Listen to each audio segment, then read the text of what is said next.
sesión 232 ordinaria se da por aprobada por no haber sido objeto de observaciones. El acta de la sesión 233 especial se encuentra a disposición de las señoras y señores diputados. A continuación le vamos a ofrecer la palabra al secretario de la comisión para que dé informe en relación a la cuenta. Momentos. En primer lugar, un oficio de su excelencia al presidente de la República, mediante el cual retira la urgencia calificada de discusión inmediata, hecha presente para el despacho del proyecto que modifica diversos cuerpos legales en orden a promover la gobernabilidad y la representatividad del sistema político. En segundo lugar, un oficio de su excelencia al presidente de la República, mediante el cual retira y hace presente la urgencia que califica de suma para el despacho del proyecto de ley que modifica la ley 20.500 sobre asociaciones y participación ciudadana en la gestión pública y otros cuerpos normativos que especifica. En tercer lugar, una carta del jefe de gabinete del director general de la PDI, don Eduardo Serna Lozano, comunicando que dada la contingencia nacional que estamos viviendo como país a consecuencia de los incendios forestales que afectan a las regiones de Ñuble y Biobío, el señor director general no podrá asistir a esta sesión, ya que se desplazará justamente a las zonas afectadas para monitorear el despliegue institucional y verificar el nivel de afectación del personal PDI. Dado lo anterior y haciendo notar la importancia a su vez de la sesión de hoy día, asistirán en su representación la subdirectora de Inteligencia, Crimen Organizado y Seguridad Migratoria Prefecta General Consuelo Peña San Miguel, y el subdirector de Científica y Análisis Criminal Prefecto General Rodrigo Fuentes Azócar, acompañados del Jefe Nacional de Migraciones y Policía Internacional, Prefecto Inspector Ernesto León Borges, y del Jefe Nacional de Tecnologías de la Información y Transformación Digital, Prefecto Jorge Felcid. En cuarto lugar, presidente, se recibió un pareo de la diputada Camila Musante con el diputado Juan Fuensalida. Esa es toda la cuenta, presidente. Diputados, se ofrece la palabra en relación a la cuenta. Aprobaría. Bien, vamos entonces a pasar a revisar la tabla o la orden del día que se tiene para esta sesión. La presente sesión tiene por objeto tratar las siguientes materias y que se subdivide en tres etapas. De las 15 a las 16 horas, recibir al director nacional del Instituto de Previsión Social. ¿Está presente? Ah, ya, perfecto. Y al director general de la PDI, con el propósito de que se refieran al cruce de datos entre ambas reparticiones y expliquen por qué motivo 13.000 personas quedaron privadas de cobro de la pensión garantizada universal, lo que es conocida como la PGU, recientemente debido a una errónea información que habría enviado la PDI en el sentido que habrían salido del país por un plazo que excede el tiempo permitido en la ley. Bien, para tratar justamente este primer punto de esta sesión, han confirmado su asistencia en representación del director general de la Policía de Investigaciones, la subdirectora de Inteligencia, Crimen Organizado y Seguridad Migratoria, Prefecta General Consuelo Peña San Miguel, bienvenida. El subdirector de Científica y Análisis Criminal, Prefecto General Rodrigo Fuentes Azócar, bienvenido. El Jefe Nacional de Migraciones y Policía Internacional, Prefecto Inspector don Ernesto León Borges, bienvenido, señor. El Jefe Nacional de Tecnologías de la Información y Transformación Digital, Prefecto Jorge Felcid, bienvenido, don Jorge. El comisario don Julio Cerda Recabarren. Ahí está, don Julio. La comisaria doña Javiera Reyes Molina, el subcomisario don Francisco Toledo Cisterna y la asistente técnico doña Rocío Prieto Salazar. Asimismo, se encuentran presentes el director nacional del Instituto de Previsión Social, bienvenido, don Juan José Cárcamo Gemelman, quien es acompañado por el fiscal del organismo, señor Marcelo Díaz Lisboa. Bienvenido. El jefe del Departamento de Gestión de Pagos, don Fernando Arias Contreras, y la jefa del Subdepartamento de Concesión de Sistemas de Pensiones Solidarias, señora Ingrid Marín Álvarez. Bien, ellos son las personas que se han invitado en esta oportunidad. Entonces vamos a iniciar esta convocatoria o esta sesión, ofreciéndole la palabra a quién. ¿Quién creen ustedes? Ya. Adelante. Reyes, subsecretario de Previsión Social, acompañando al director del Instituto de Previsión Social. Quería hacer una introducción.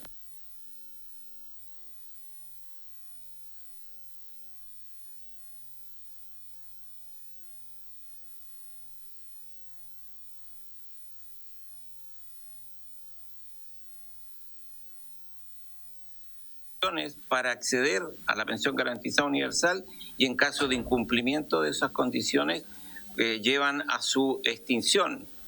El requisito de residencia, que es lo que está detrás de lo que estamos evaluando, existe, como digo, desde el año 2008 para poder acceder a la pensión garantizada universal ahora y antes a la pensión básica solidaria.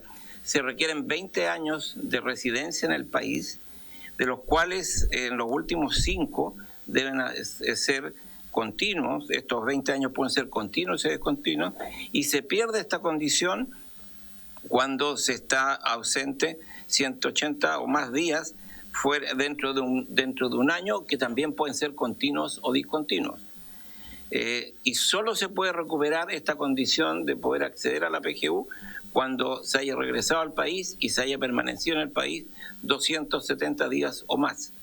Llevo a esto porque estas fueron las condiciones establecidas ya en el 2008 y en ese momento la poder considerar el cumplimiento de estas condiciones resultaba un tema complejo a resolver, y durante mucho tiempo, hasta la emisión de la ley 21.419, que es la que crea la pensión garantizada universal, se fundamentó el cumplimiento de la condición de permanencia en el país sobre la base de una declaración jurada del beneficiario, en este caso de la pensión básica solidaria y después de la pensión garantizada universal. Esta no es la única condición por la cual todos los años pueden haber suspensión de este beneficio. El ausentismo, digamos, o la falta de permanencia es uno, pero también puede ocurrir que la persona incumpla la condición de focalización del beneficio, en este caso con el porcentaje de vulnerabilidad que exige a través del registro social de hogares. Recordar que para tener acceso a la PGU o la pensión básica solidaria antes es necesario un cierto porcentaje. Hoy día el 90% más vulnerable es el que tiene derecho a la PGU, y si no se tiene, cuando una persona cambia de puntaje del registro social de hogares, también se produce la suspensión del beneficio. Dicho eso, en el año 2022 se emitió la ley 21.419, que cambió el concepto de pasar de una declaración jurada a la revisión del requisito de permanencia sobre la base de una revisión anual respecto de quienes están obteniendo el beneficio, y en ese caso entra la comparación con datos ya de permanencia de carácter administrativo. Ya no corre la declaración jurada. La ley estableció un plazo perentorio de que a partir del tercer año de su emisión ese mecanismo debe regir, y por lo tanto en el febrero del 2025 esa revisión comenzó a efectuarse por parte del Instituto de Previsión Social, y lo que se estaba ocurriendo es en estricto cumplimiento de una ley y a su vez indicaciones de parte de la Superintendencia de Pensiones, que es el organismo fiscalizador del IPS, y también instrucciones de la Contraloría. Dicho eso, presidente, quisiera darle la palabra al director del Instituto de Previsión Social. Bien, agradecemos entonces las primeras palabras en relación a este tema al señor Claudio Reyes, y a continuación entonces dejamos con la palabra al director nacional del Instituto de Previsión Social, don Juan José Cárcamo Hemelman. Gracias, presidente.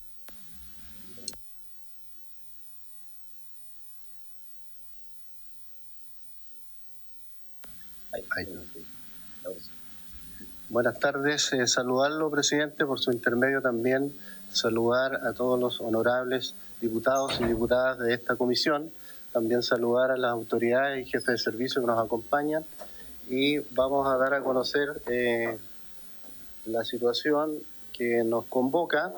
Para eso hemos traído una pequeña presentación que queremos compartir con ustedes.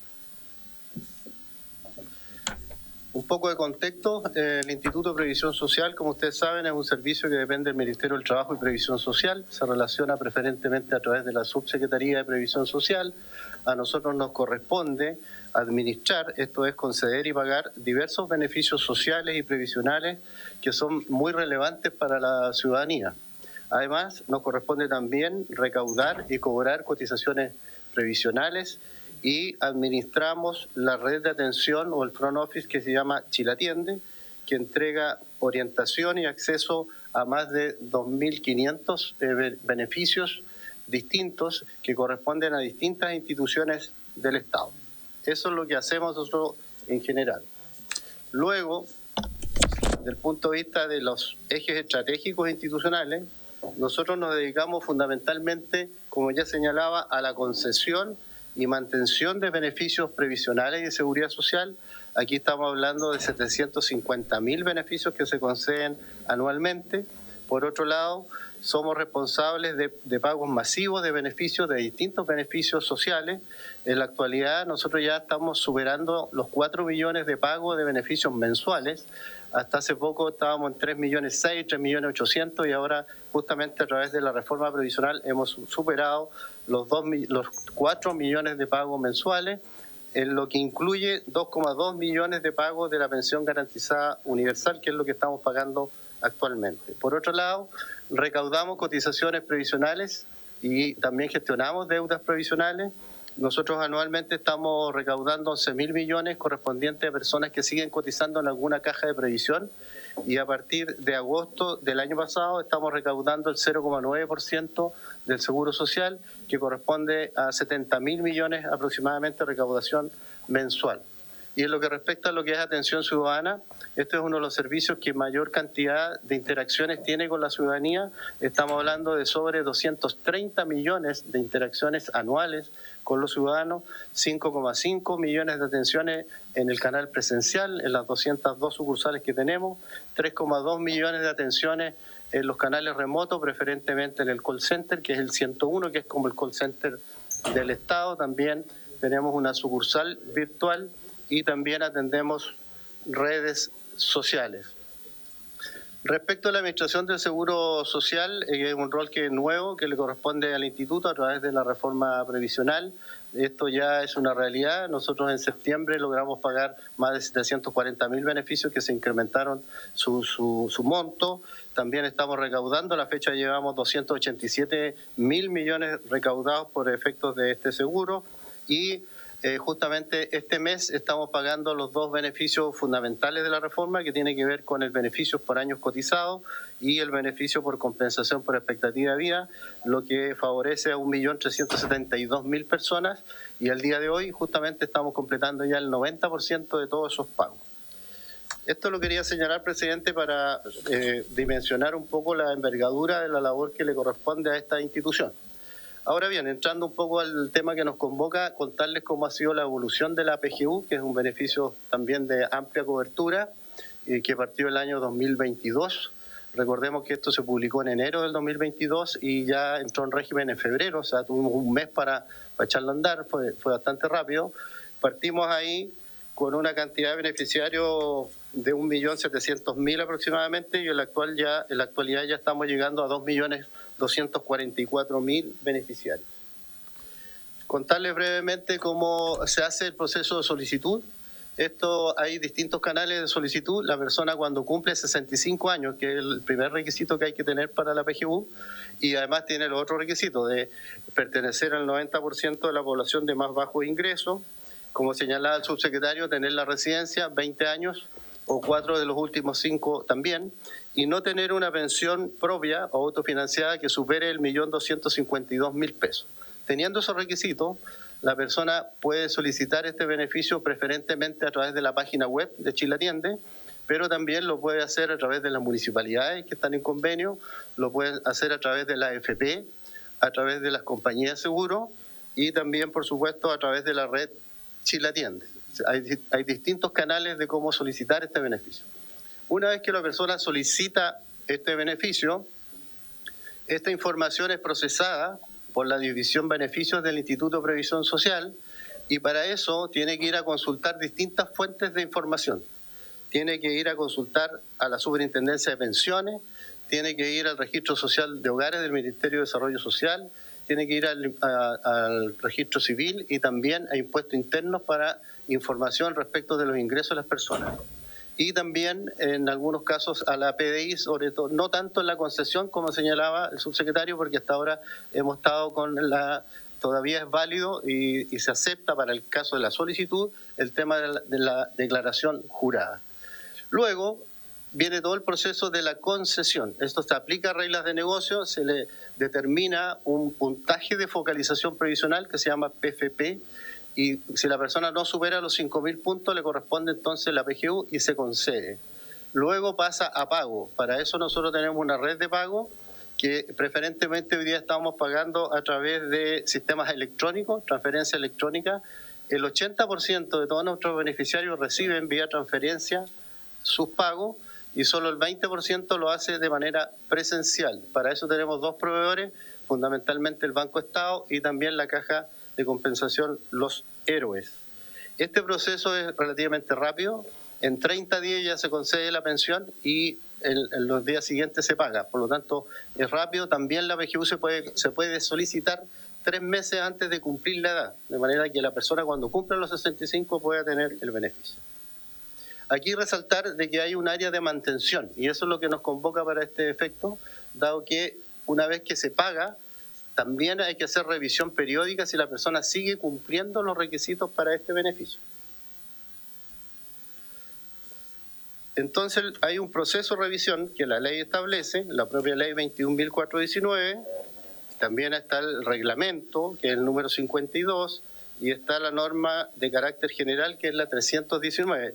Todos esos cuerpos legales son los que determinan cómo el Instituto de Previsión Social tiene que hacer este proceso de revisión, que puede ser mensual y puede ser también y debe ser anual. O sea, establece revisiones periódicas mensual y también revisión anual. Para eso nosotros tenemos que ir a todas esas fuentes que están ahí señaladas, distintas fuentes para ir a buscar la información necesaria para hacer este chequeo, que se tiene que hacer legalmente, y uno de los que nosotros tenemos que chequear es el tema de la residencia, es decir, verificar si las personas que cuando ya tienen 3 años de haber concedido el beneficio, si salieron o no del país por más de 180 días, ya sea continuo o no. Y esa fuente es la Policía de Investigaciones, que es la institución a la cual nosotros recurrimos para estos fines. Respecto al requisito de residencia, ahí está el cuerpo normativo, que lo establece la propia ley 21.419, donde señala que si una persona está fuera del país por más de 180 días, obviamente pierde el requisito para mantener este beneficio. Y también, por otro lado, la norma de carácter general, la 319, específicamente lo que corresponde al punto 4.4, que esto lo establece la Superintendencia de Pensiones, señala que el instituto puede hacer revisión en cualquier oportunidad y dice que puede poner término al beneficio cuando haya concurrido algunas de las causales de extinción. Sin perjuicio de lo anterior, el Instituto de Previsión Social deberá realizar una revisión anual general del cumplimiento de requisitos respecto del beneficio vigente con antigüedades mayores a 3 años de su concesión. Y es más, señala explícitamente que la primera revisión se debe realizar a partir de febrero del año 2025. Eso es lo que ocurrió hace algunos días y que hubieron algunas dificultades, es porque esta norma establece a partir de esta fecha la obligación de hacer una revisión del stock completo, es decir, de los 2.200.000 PGU completo para ver si tienen o no este requisito cumplido. Y eso es lo que ahí ocurrió. A mayor abundamiento, en el reglamento número 52 también de la superintendencia se establece claramente en el artículo 14, con el objeto de acreditar el cumplimiento del requisito de residencia a que se refiere la letra C del artículo 10 de la ley 21.419, el Instituto de Previsión Social requerirá a la Policía de Investigaciones de Chile la información que ésta registre los eventuales beneficiarios sobre entradas y salidas del territorio de la República de Chile, sin perjuicio de lo anterior. Señala también que los solicitantes del beneficio de pensión garantizada universal podrán acreditar el cumplimiento de dicho requisito mediante otros medios de prueba.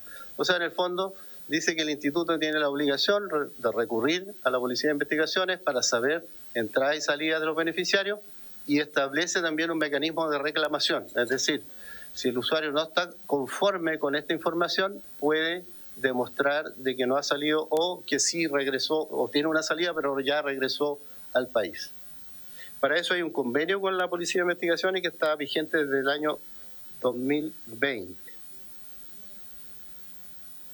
Respecto del incidente que tuvo una connotación pública, señalar la secuencia de cómo esto ocurrió.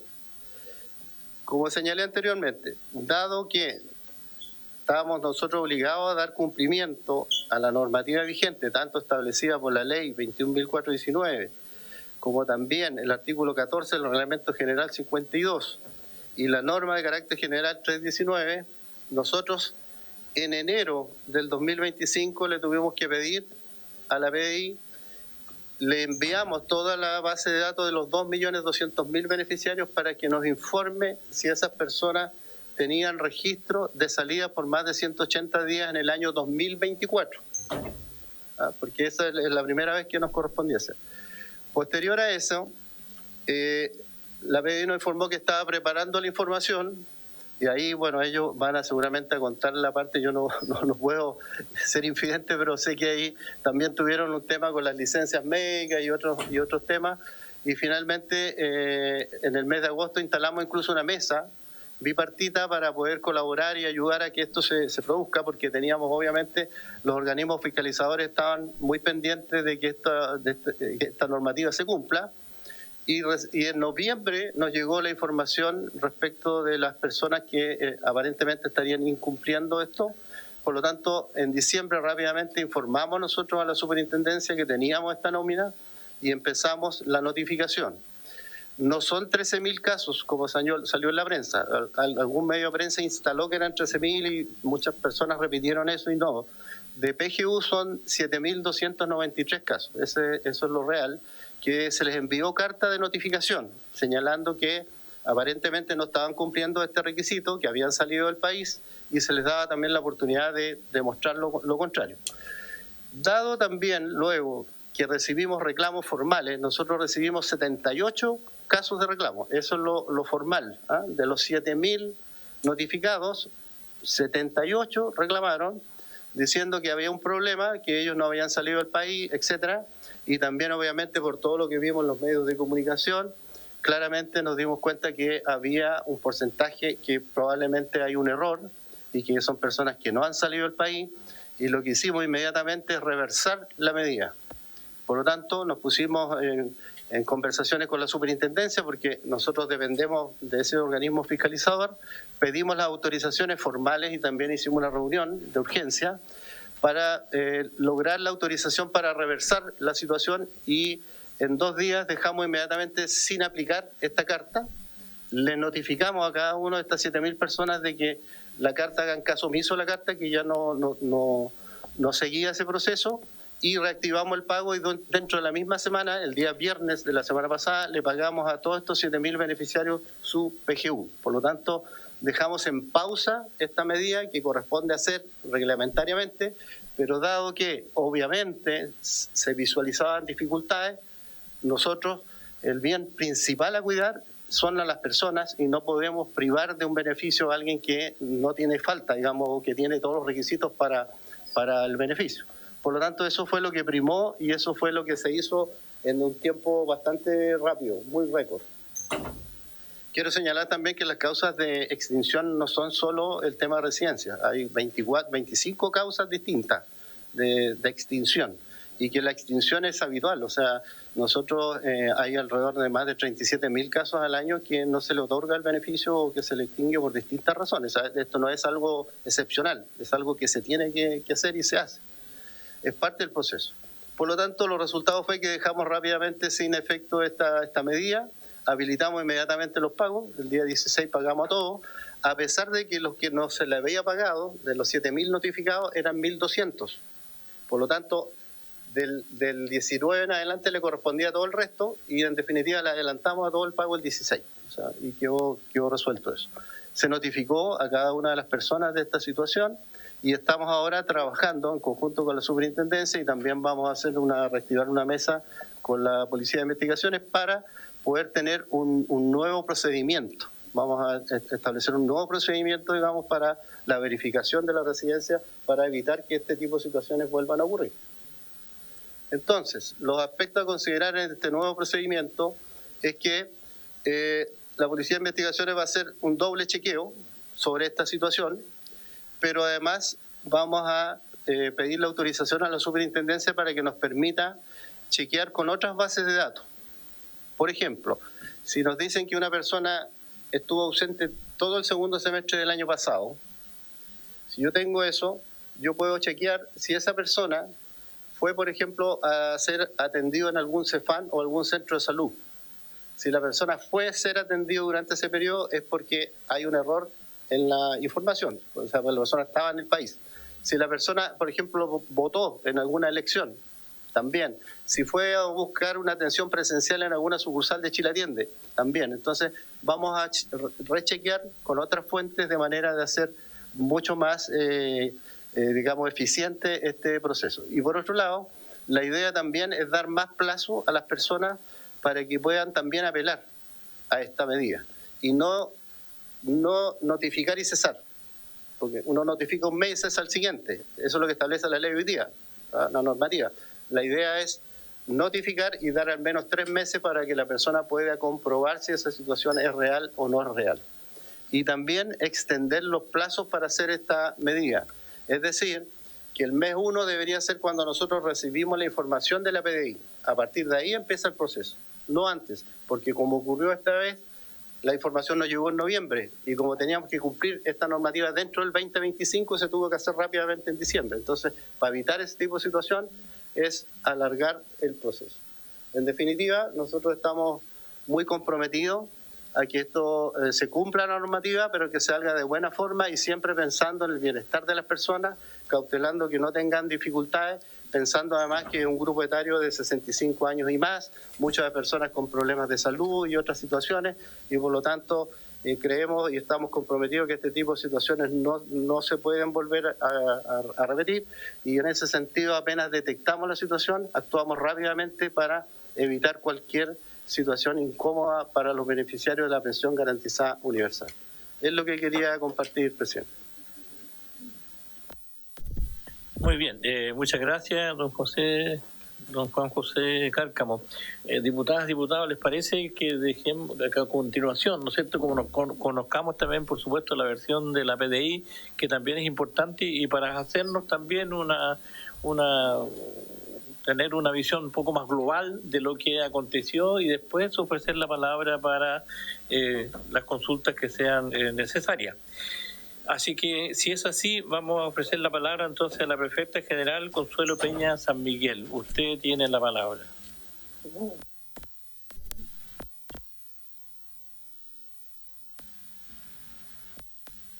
Sí. Muchas gracias, presidente, y por su intermedio también dar a conocer de que, pedir las excusas principalmente por la ausencia de mi director. Él quería estar aquí, pero está en este minuto en la 8ª región, también en Ñuble, dadas las circunstancias ocurridas, pero el saludo, por supuesto, por usted y por su intermedio para todos quienes están en la mesa.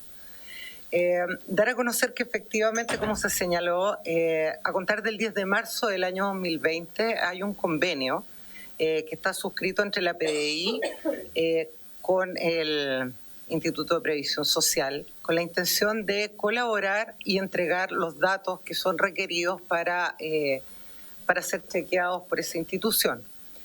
Es a contar de ese año que nosotros como institución hemos ido entregando paulatinamente datos, pero que nunca habían llegado a una suma tan importante como la que fue solicitada el año 2025. Por lo general, esto no superaba una suma mayor de los 13.500, esa era la suma aproximada, y eso llevó a que el año pasado se solicitara una carga importante de 2 millones de personas, un poco más.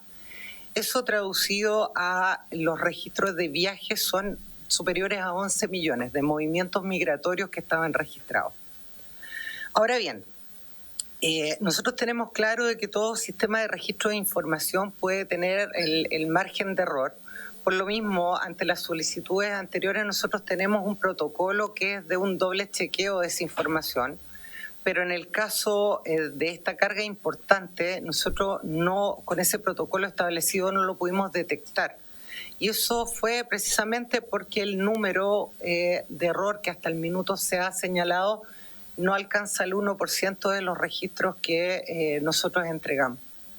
No obstante eso, una vez de que se tomó conocimiento de que había personas que estaban reclamando el error de la información, mi director tomó contacto inmediatamente con el director para poder generar una actuación de parte de nuestra institución que permitiera solucionar el problema.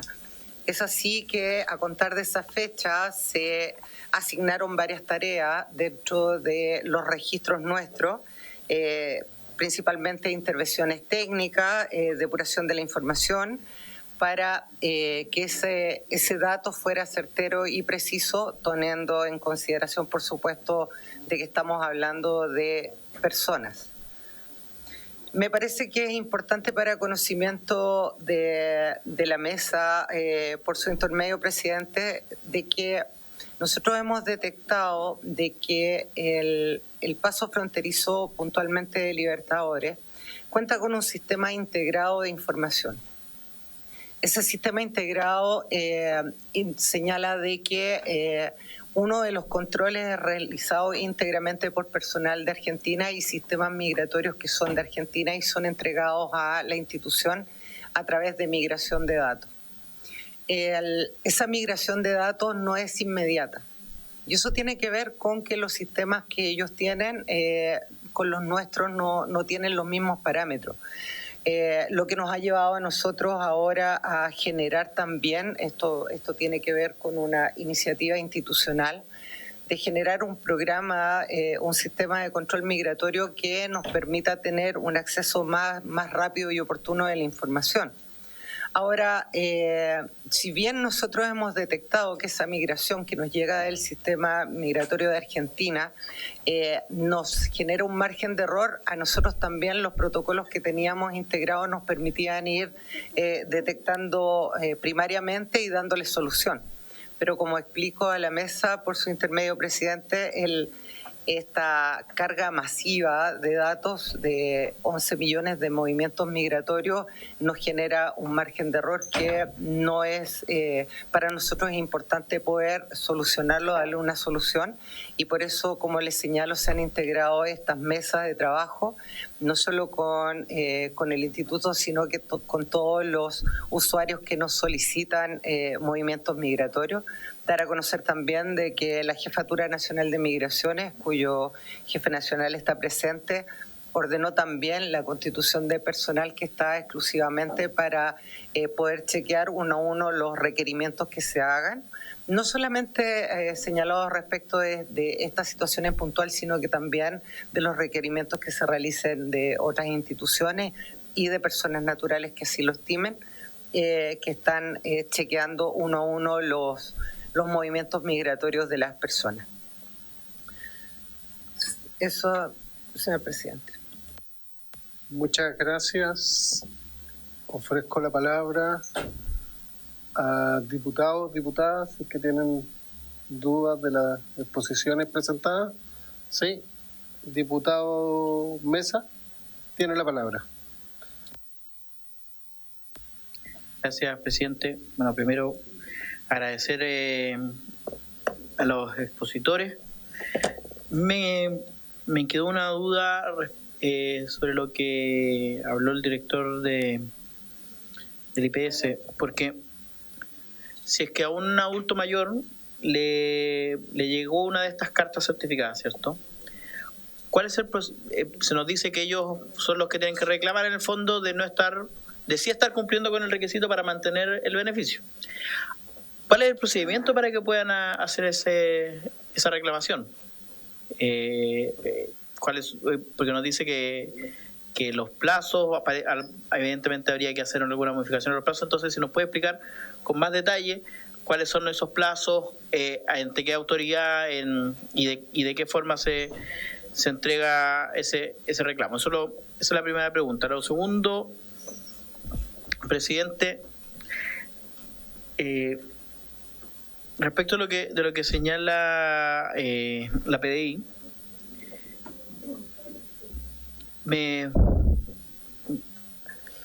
gustaría que también nos pudiese profundizar respecto a cuáles son las razones de por qué se produce este margen de error en esta administración de bases de datos.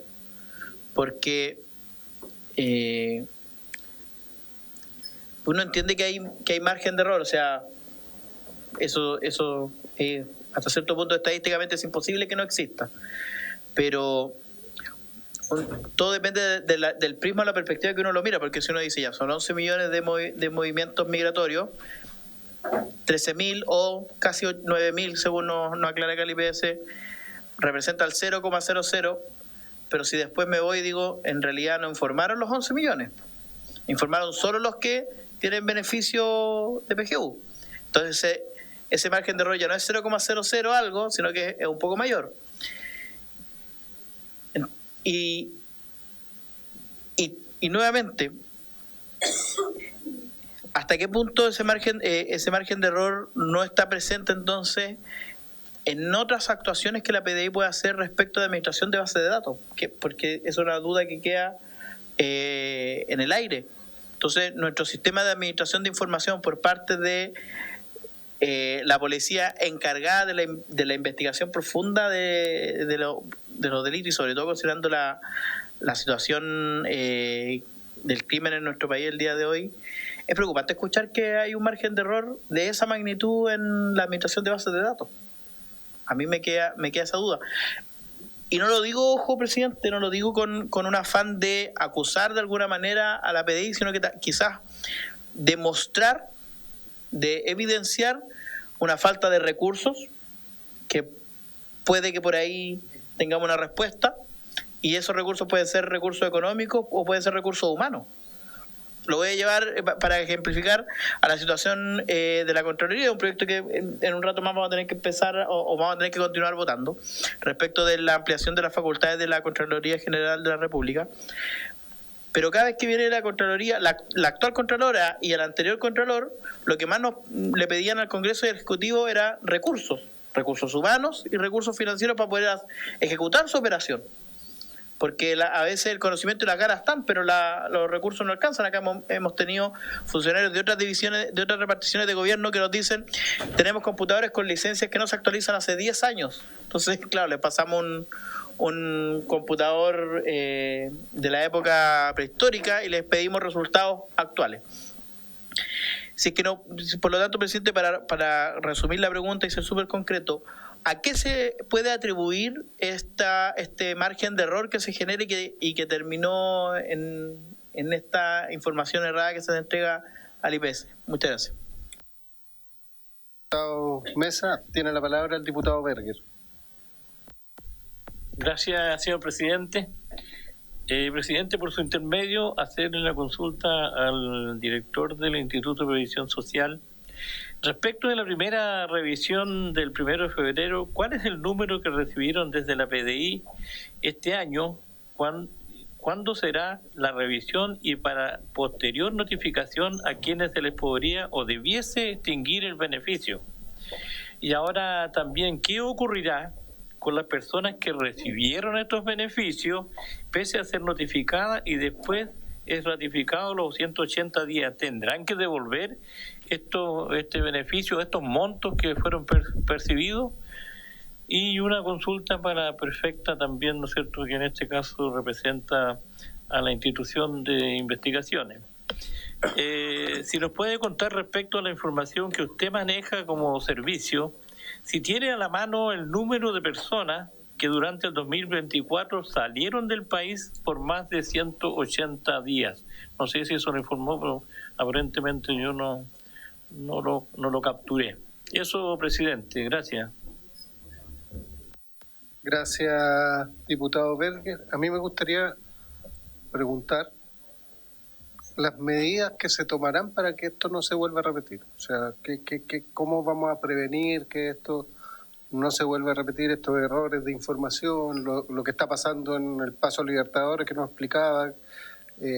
¿Cómo podemos evitar este riesgo? Porque al final el tema es muy sensible. Fueron 9.000 personas que no recibieron o que no podían recibir la PGU y es complejo. Entonces, gente que ni siquiera había viajado, ojo. Entonces, también ahí hay que tener un tema, porque ni siquiera es que el sistema de Paso a los Libertadores esté fallando, sino que ahí hubo otro problema que desconozco, que sería bueno saber qué tipo de problema, para que no vuelva a pasar, porque al final el director, por una información que entiendo se recibió de forma errónea, se comete este problema que afecta directamente al bolsillo de las personas que reciben la PGU.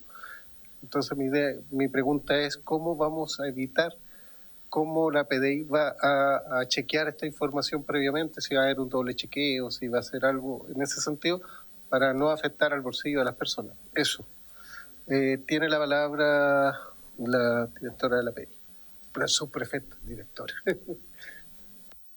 Gracias, presidente.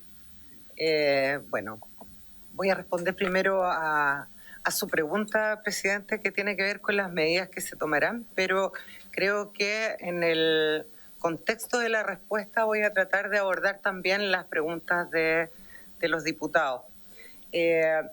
Lo que yo señalo efectivamente es que son 11 millones de registros de viaje. Esos 11 millones de registros efectivamente se consultaron y se informaron. De alguna manera, lo que yo quise graficar es que eso significó un aumento considerable respecto de los datos que eran solicitados anteriormente a la institución. Y respecto de la situación con Argentina, lamentablemente nosotros no podemos interferir en lo que refiere a los sistemas de ese país. No obstante a eso, para evitar que ocurra ese tipo de errores, que tiene que ver puntualmente, que lo anoté para tenerlo claro, pero tiene que ver con la estructura de sincronización tecnológica. Esa estructura nosotros la estamos trabajando a través de un desarrollo institucional. Me acompaña también el jefe nacional que está trabajando con desarrolladores que en definitiva nos permitan tener un acceso a la información correcta.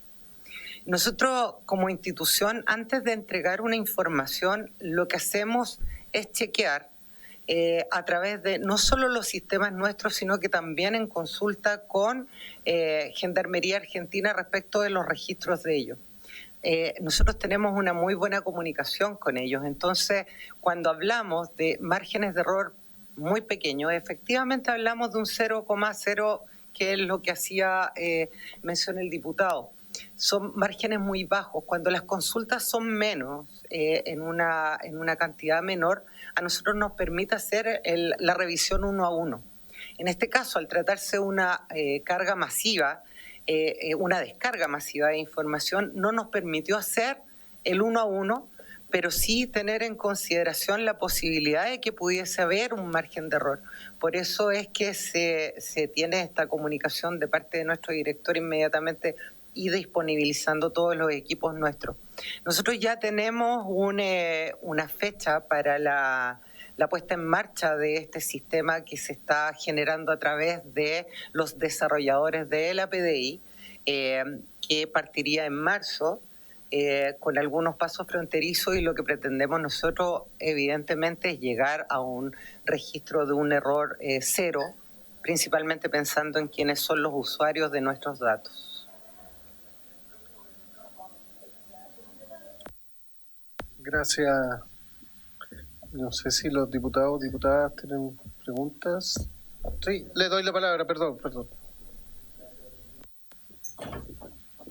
Para responder en primer lugar, por su intermedio, presidente, al diputado Mesa, respecto del procedimiento cuando una persona ha notificado una extinción por temas de residencia, el procedimiento actual establece que la única fuente donde la persona tiene que hacer esa reversión es a través de la propia Policía de Investigaciones, la PDI, donde debe ir a solicitar un certificado de viaje para poder demostrar, digamos, el error de esa información, y la PDI le entrega un certificado de viaje, y con ese certificado de viaje nosotros reversamos la situación y le volvemos a conceder el beneficio desde la fecha en que fue extinguido. Por lo tanto, si hay un periodo ahí, se le paga retroactivo desde la fecha que corresponda. Ese es el procedimiento normal, pero para este caso, como señalamos, se dejó sin efecto, así que por lo tanto esa situación no se produjo y esas personas van a quedar, digamos, con su pensión habilitada. Enlazo ahora con la pregunta del diputado Berger, que estaba vinculado con eso, respecto del número. Como señalamos, el número en este caso para el año 2024, porque esto fue la revisión de las salidas del 2024. 2025 todavía no se hace porque recién terminó el año y a nosotros ahora a fines de enero nos corresponde pedir esa información. Para el 2024 fueron 7.293 casos de PGU, más 2.427 casos de aporte previsional solidario de vejez. Eso en total da 9.710 casos. Eso, por lo tanto, quedó sin efecto. Ahora, esto no significa que quedó sin efecto temporal, que no hubiera en este grupo de personas que a lo mejor no están cumpliendo la normativa. Y por lo tanto, ahí va el doble chequeo que se va a hacer y todo esto, que seguramente de aquí a unos 60 días va a estar esto ya disponible. Y ahí lo que pretendemos es aplicar un nuevo procedimiento, que significa avisarle a las personas, darle un tiempo para que pueda demostrar y hacer ojalá un contrachequeo con otras bases de datos, con el tema de salud, con la persona si fue a votar o no, si fue a una atención presencial a una oficina chilatienda, etcétera. Hay que hacer nuevos chequeos y eso es parte de lo que vamos a hacer para mejorar el procedimiento. Ahora, si hubiera, diputado, pero que si hubiera igual personas ahí que están incumpliendo, ahí tenemos, y quiero señalarlo bien francamente, tenemos dos versiones. Uno, de la Contraloría General de la República, que nos señala que deberíamos ir a cobrar esas pensiones por un presunto pago o cobro indebido. Y por otro lado, nuestra área jurídica, aquí está el fiscal, levantamos una consulta a la superintendencia, porque nosotros creemos que bastaría con la extinción y que como no hay una notificación no se asistiría el derecho a ir a cobrar esos recursos anteriormente. Pero eso todavía está por verse, por lo tanto hoy día no tengo una respuesta concreta porque va a depender de lo que definitivamente señale la Contraloría. Si es que nos obliga a ir a cobrar, vamos a tener que ir a cobrar. Y si no, si prima otro criterio, bueno, bastaría con la cesación. Por lo tanto, eso está por definir. Y respecto del número de lo que venga, eso está por verse porque tendríamos que mandar nuevamente la nómina actualizada, ver cuál de estas personas ya tiene este beneficio concedido por 3 años y ahí la PDI tendría que hacer nuevamente el estudio para el próximo año calendario. Y respecto de las medidas que señalaba el presidente, bueno, acabamos de señalar y también la PDI indicaba que la idea nuestra es rehacer este procedimiento con chequeos alternativos y una serie de otros elementos que nos den la certeza absoluta de que este tipo de situaciones no nos vuelvan a ocurrir. Muchas gracias. Ofrezco la palabra, diputados, diputadas. Sí, diputada Joana Pérez tiene la palabra. Gracias, presidente. Este fue un tema, saludo a todos los que hoy día han podido llegar a esta comisión para constatar también algo que para los que hemos luchado harto por el tema de la discapacidad, de los temas de lo que son las pensiones, y hemos sacado adelante los proyectos para mejorar lo que es la PGU, no solo en este periodo, sino antes, con el anterior gobierno, quienes dimos los votos también para que existiera una PGU. Y la vamos a defender siempre, con este gobierno, con el que venga, con todo. Pero son beneficios sociales que yo creo que son temas que al país le molestaban, no resolver. Y para nosotros esta es una pensión básica del piso. Por eso valoro que esta comisión, sin perjuicio que también la otra comisión, que es la de adulto mayor y discapacidad, también había tomado la iniciativa de convocar al menos al Ministerio del Trabajo, podamos dar la cara y decir, mire, esto sucede por esto y no va a volver a suceder, porque esa es la idea. Ya no, las instituciones acá, uno puede despedirle la renuncia a uno, otro y otro, pero la verdad es que este es un problema del Estado, un servicio donde se amenaza algo, además, donde se dejó ver en periodos de campaña mucha fake news, que el futuro gobierno iba a eliminar esto, la PGU, entonces justo se da en periodo de un cambio de gobierno, no es cualquier momento, entonces había que salir inmediatamente a desmentirlo, a aclararlo. Yo valoro que esté las instituciones acá, porque de eso se trata, la fe pública, la confianza, personas que necesitan sus pensiones, y que viven con el sueldo mínimo. Lo dice una diputada que ahora está en una región donde está siendo súper afectada y por Dios que sirve una PGU cuando se le quemó todo al adulto mayor. Entonces yo les pido eso, que pongamos humanidad, que pongamos rostro a lo que vemos, así que yo agradezco, presidente, espero que esto no se repita en adelante, que cuidemos nuestros sistemas, que también lo que pasa con los sistemas con Argentina o con otros, también podamos irlos mejorando. Yo creo que hay falencias. Y cuando nosotros hablamos en el gobierno pasado de la transformación digital no es tal, porque tenemos falta de conectividad, tenemos zonas rurales, tenemos problemas y tenemos que asumir lo que no somos lo que creemos. Aquí podemos traer proyectos muy buenos y todo, el gobierno de turno también lo ha traído, pero eso no cala en lo rural, no cala en países donde a lo mejor son más deficientes que lo nuestro.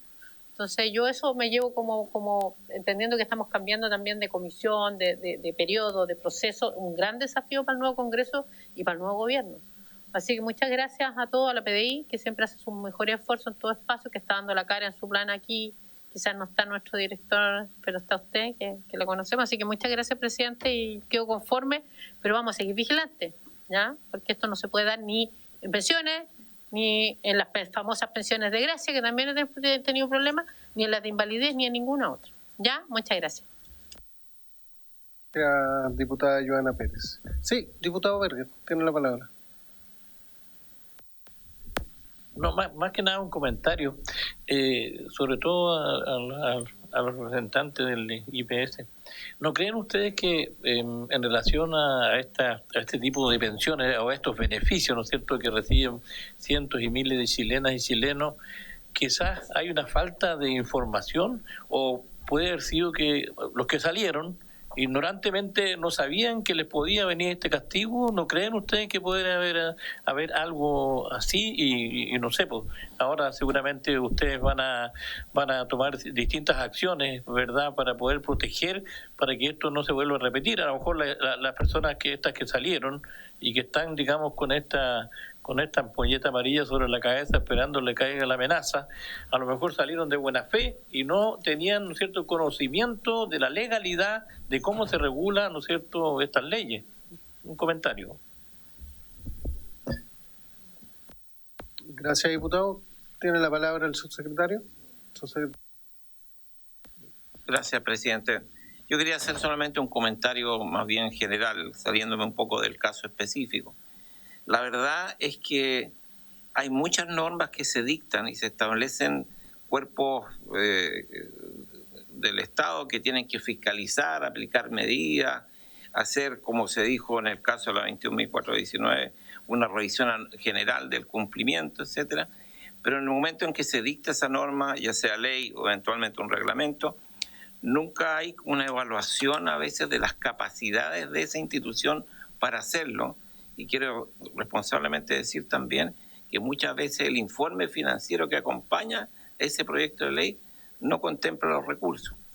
Cuando se decía hacer una revisión general, que son los 2.300.000 casos a ser consultados la PDI, claro, pueden establecerse, pero detrás de eso conlleva una serie de dificultades, con problemas, es un trabajo largo, todavía no opera lo que uno entiende como interoperabilidad. Esto es un cruce de datos, pero eso no es interoperabilidad.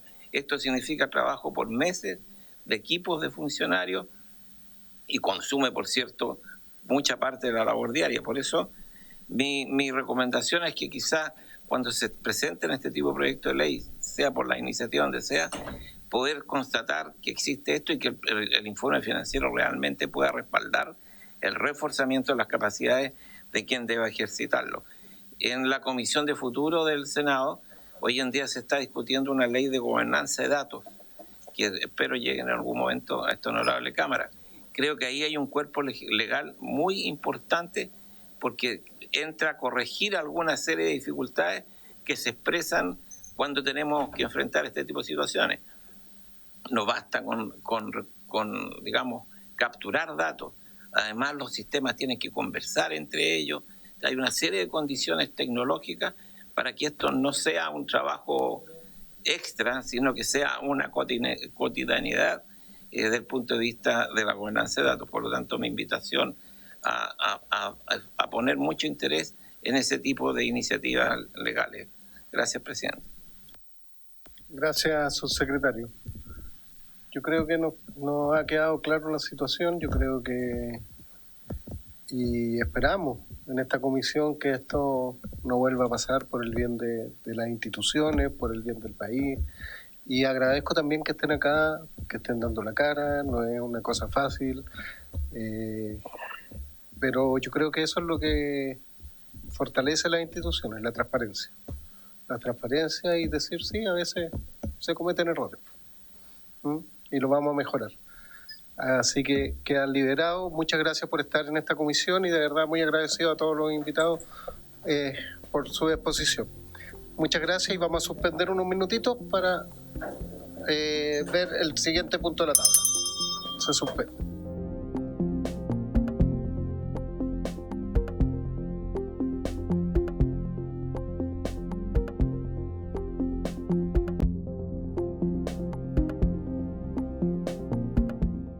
Vamos a retomar la sesión y vamos a partir con el punto 2 de la tabla, que es continuar con la votación en particular de los proyectos de ley refundidos que cumplen su primer trámite constitucional y reglamentario, la moción que modifica la ley 10.336 para ampliar las facultades fiscalizadoras de la Contraloría General de la República, el boletín 17.621-06, y la moción que modifica la ley 10.336 para ampliar las facultades disciplinarias de la Contraloría General de la República, el boletín número 17.666-06, y el mensaje que introduce las modificaciones a la ley de Contraloría General de la República y a las normas sobre responsabilidad administrativa, el boletín 17.927-06.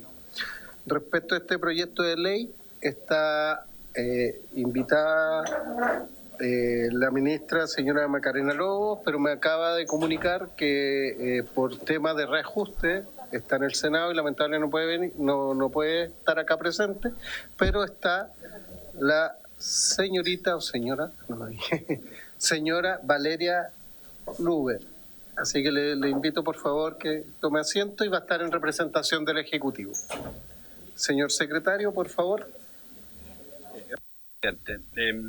La semana pasada se discutió y votó en particular hasta el inicio de la página 21 del comparado. Correspondía entonces retomar en esta sesión la discusión en el artículo 134 de la ley orgánica de la Contraloría, pero previo a ello hay unas indicaciones de su autoría, presidente, y siguiendo el orden de la ley, que correspondería que ver primero, que son dos indicaciones, una que reemplaza el artículo 60 y la otra el artículo 61 de la ley. Están fuera de comparado porque, como señalé, se presentaron después de la semana pasada.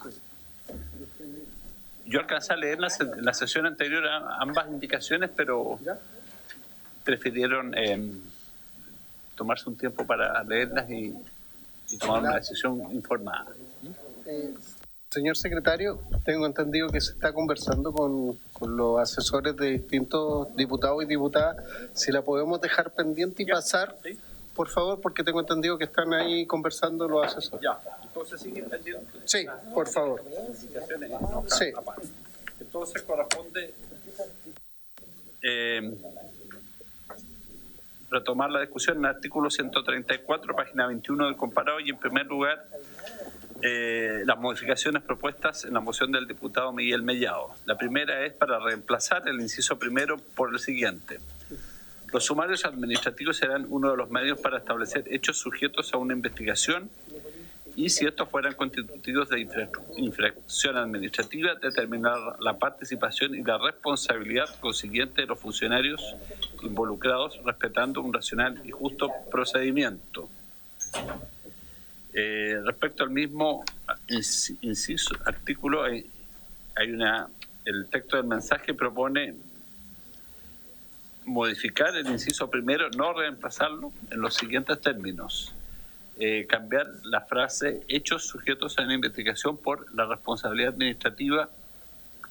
Por su parte, los hechos sujetos a una investigación podrán verificarse a través de auditorías, inspecciones y otro tipo de investigaciones. Es decir, hay una propuesta de reemplazar completamente el inciso primero y la otra de modificarlo.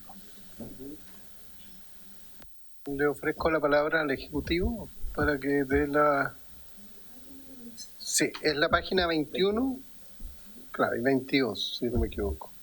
21 y 22. Sí. Por favor.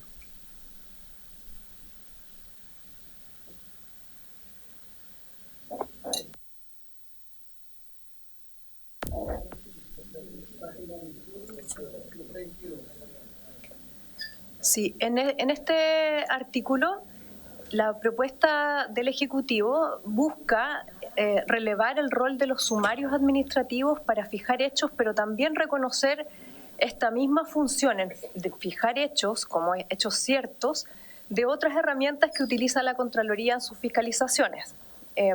Justamente es por eso que se señala que las auditorías, las inspecciones y otro tipo de investigaciones tendrán también esa función. Con ello se busca consolidar el efecto práctico y darle mayor fuerza a estas otras herramientas de fiscalización. Ese es el fundamento de la indicación del Ejecutivo. Nos parece que es más idónea que la de la moción original, puesto que en ella, en la moción original, se podría llegar a confundir que a través de estos otros mecanismos de investigación podría establecerse también responsabilidad sustituyendo a los sumarios administrativos. Es por ello que nosotros instamos a la aprobación de la indicación del mensaje. Muchas gracias. Gracias al Ejecutivo. Si no hay preguntas, comentarios de los diputados, pasamos a la votación.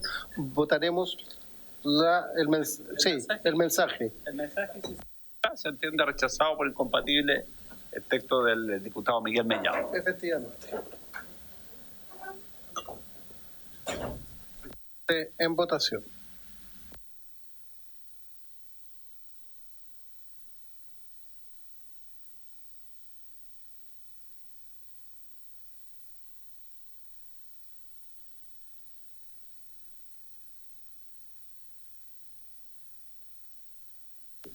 En el transcurso de la sesión ingresó otro pareo entre el diputado Astudillo y Borges.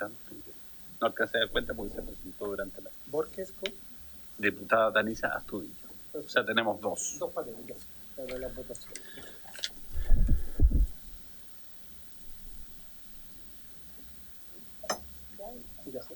¿Sí? Sí.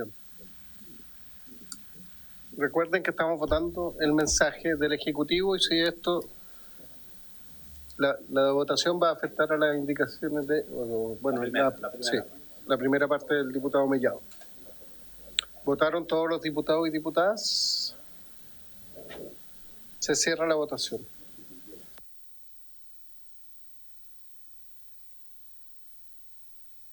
Siguiente. 9 a favor, no hay votos en contra ni abstenciones. Aprobado. Pasamos a la siguiente entonces, señor secretario.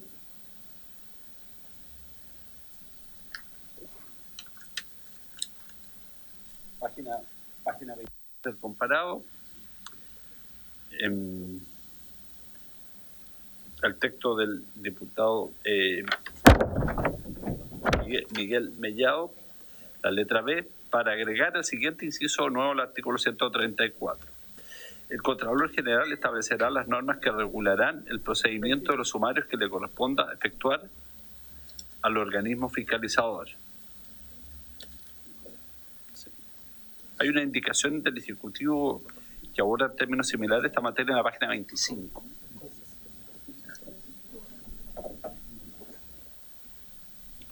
Le doy la palabra al Ejecutivo para que nos pueda comentar sobre esta. Muchas gracias, presidente. Esta norma lo que hace es regular el procedimiento mínimo, reglas básicas mínimas de los sumarios administrativos que lleva la Contraloría General de la República. En una indicación más adelante, el Ejecutivo justamente propone principios que deberían incorporarse en estos sumarios, equiparándolos con los principios que rigen los sumarios ante la Administración, que son llevados por los jefes de servicio. Nosotros creemos que es importante que en la ley de la Contraloría se mantengan estas reglas básicas, por ende no estaríamos de acuerdo con la supresión de los incisos tercero a séptimo del artículo 134, porque es ahí donde hay unas reglas mínimas del procedimiento. Hay parte del principio de debido proceso exige que esas reglas estén consagradas a nivel legal, sin perjuicio de que el Contralor o la Contralora pueda establecer reglas adicionales, como más adelante nosotros establecemos, asegurando que pueda hacerse la tramitación electrónica, pero es importante para nosotros que se mantengan acá ciertas reglas que rigen el procedimiento. Esto tiene que ver con asegurar, como decía, el debido proceso y el derecho a defensa de las personas contra las que se inicie y se tramite un sumario en la Contraloría. Muchas gracias.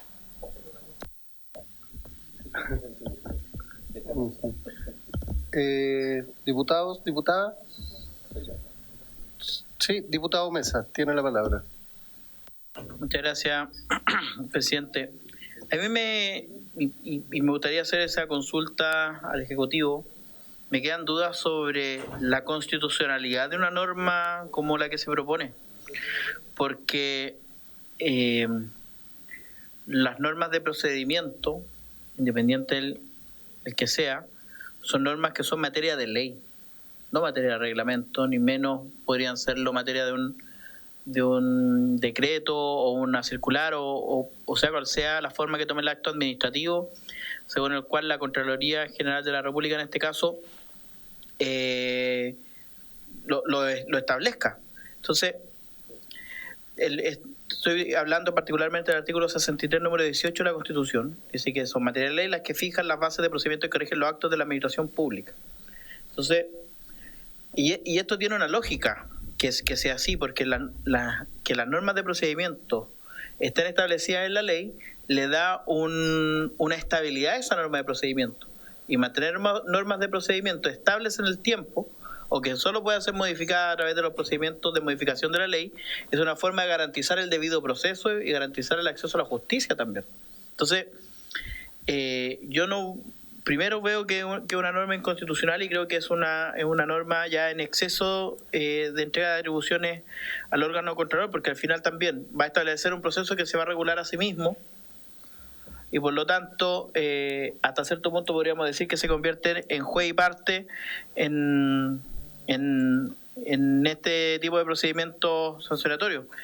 Yo me gustaría escuchar cuál es la explicación a ese comentario que puede hacer el Ejecutivo e instar al resto de los parlamentarios a que puedan leer el artículo 63, número 18 y llegar a su propia conclusión, presidente. Muchas gracias. Gracias, diputado Mesa. Le ofrezco la palabra al Ejecutivo.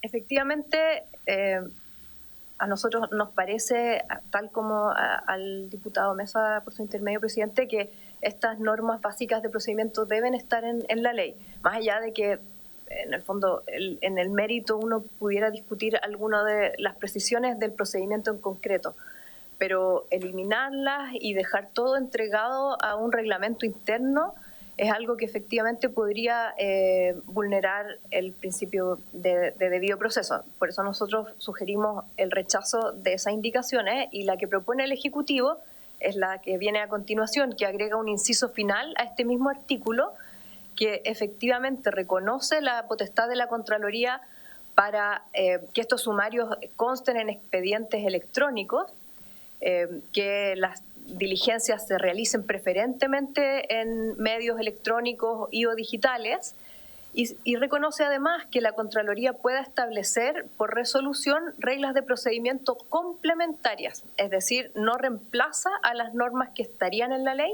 sino que serían normas complementarias de las que ya existen. Para nosotros, esta norma que nosotros proponemos no vulneraría ningún precepto constitucional y se ajusta al paraguas, por así decirlo, del principio de debido proceso y de legalidad. Gracias, Valeria. Si no hay más comentarios, pasaremos a votar esta... Sí, señor secretario. Correspondería votar el literal B del texto propuesto por el diputado Miguel Mellado, página 22.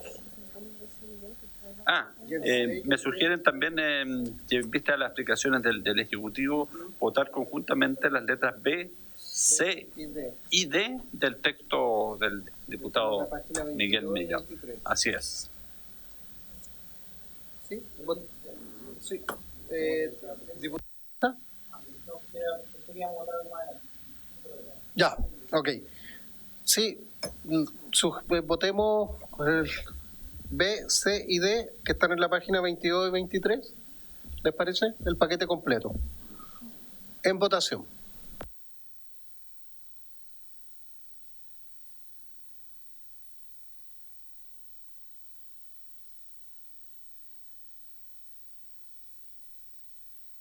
Lamentablemente no tenemos ministro acá. Entonces, votaron todos los diputados y diputadas. Se cierra la votación. El resultado es: no hay votos a favor, 8 en contra y no hay abstenciones. Rechazada. Entonces pasamos a la siguiente.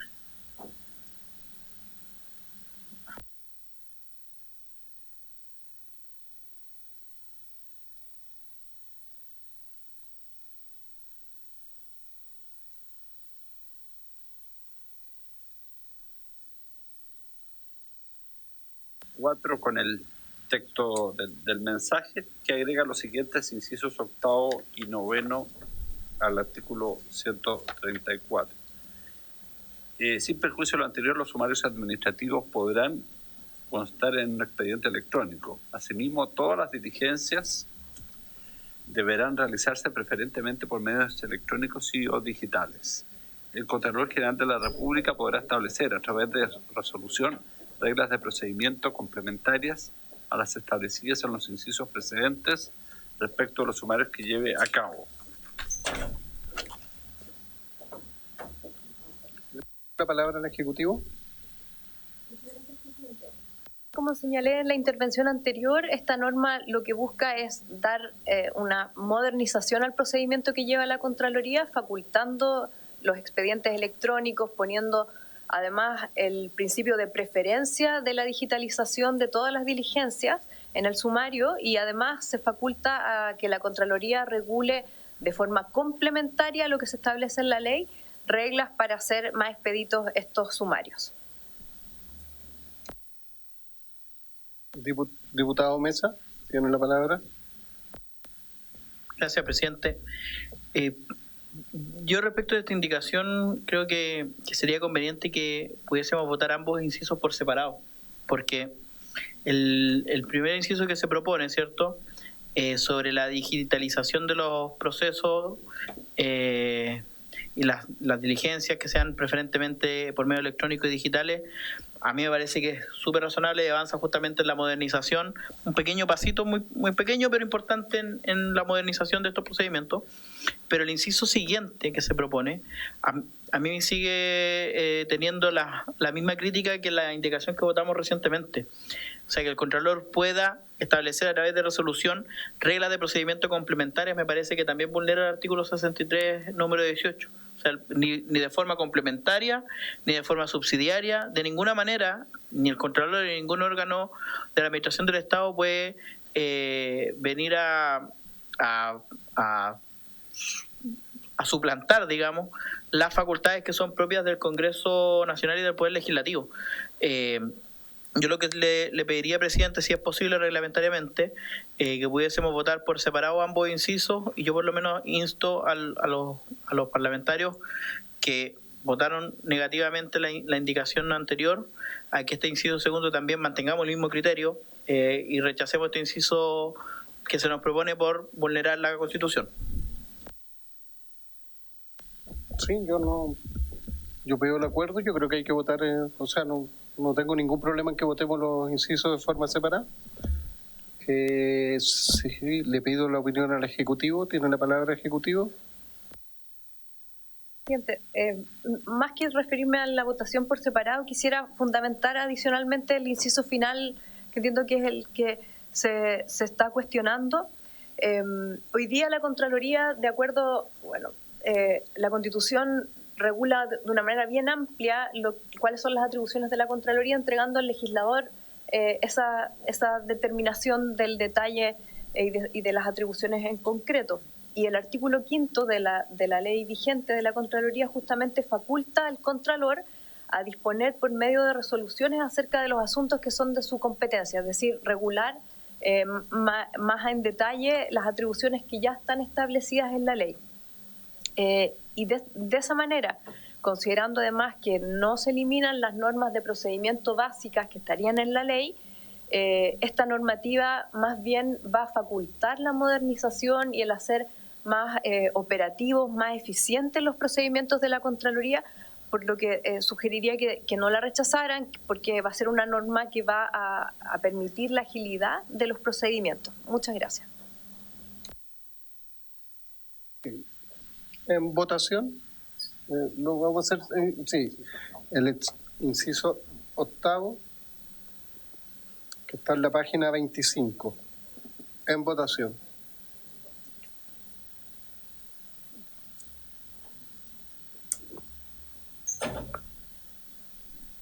¿Votaron todos los diputados y diputadas?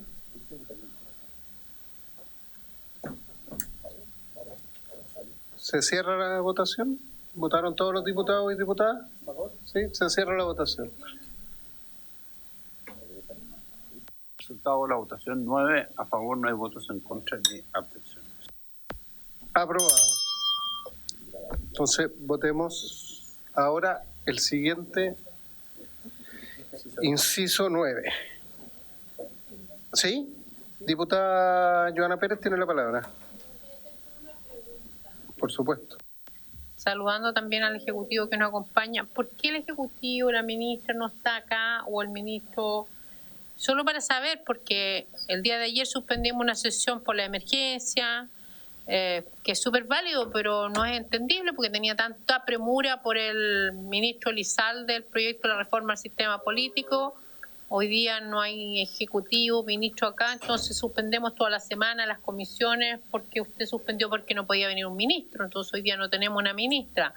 Yo no tengo ningún problema con quien está presente, pero me parece este doble estándar que tiene el gobierno en ciertas materias. Me gustaría que usted como presidente, como usted lleva la comunicación con ellos, nos pudiera aclarar cuál es la excusa que le dieron para no estar presente la ministra acá a lo menos.